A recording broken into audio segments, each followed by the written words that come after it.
ang kanilang mga ninakaw na bilyong-bilyong piso ay galing yan sa dugo at pawis ng mga manggagawang Pilipino at ang ordinaryong mamamayan. Mga kasama, mga kababayan, kung bakit po may nagaganap na trial ngayon sa Senado, yan ay bunga ng tuloy-tuloy nating pagsisikap, tuloy-tuloy na pag-i-expose, tuloy-tuloy na pangangalampag at paghahanap ng accountability sa mga ninakaw na pondo sa taong bayan.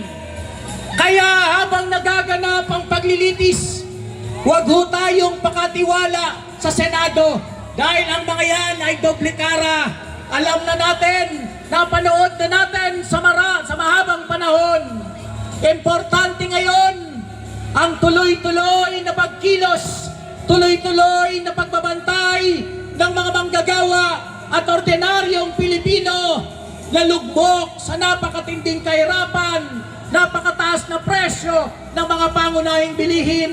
Marami sa atin ay walang trabaho, pero ang mga opisyal ng gobyerno ay nagpipiesta sa pagnanakaw mula sa ating dugo at pawis sa pamamagitan ng pagkolekta ng tax.